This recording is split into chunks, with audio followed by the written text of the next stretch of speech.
The self-propel on this lawnmower is barely working. We'll remove the nut to remove the wheel. When we pull off the wheel, it's pretty obvious why it's barely working. Look at the dirt in the gears here and the dirt in the gears here. On the other side, you can see why it's not working, and that's just because the plastic gears are completely ripped off. This would need a new wheel. This wheel needs clean. We'll start by using a pick and removing all this packed in dirt and grass. It's packed in there pretty tight.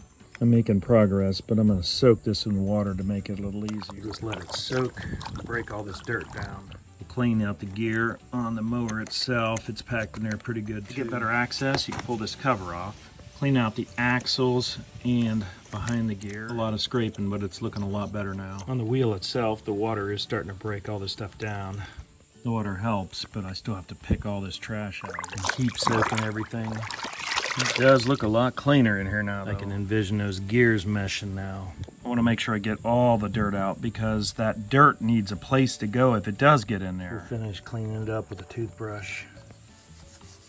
That looks a lot better. When the self-propel jams up like this, the wheels won't even move, so you can't even use it as a push mower. It just, everything locks. I'd like to get both sides working, but you can see the plastic is totally destroyed on this side, so at least one wheel is better than no. I might grind the wheel back just a little bit so it'll get into the teeth a bit. Remove a little bit off the back.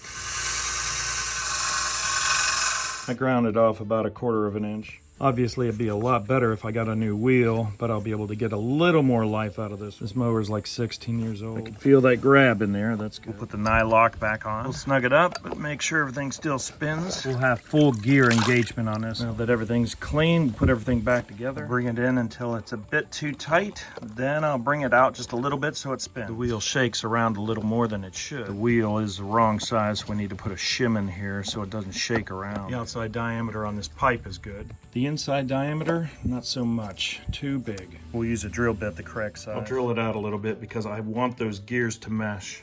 The tube is fitting a bit tight, but at least we're going to be able to mesh into this gear and not have so much slop in the wheel. We'll cut it to size.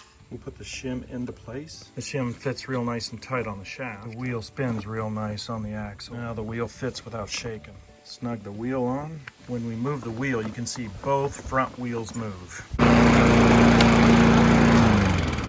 The self-propel is working very nicely.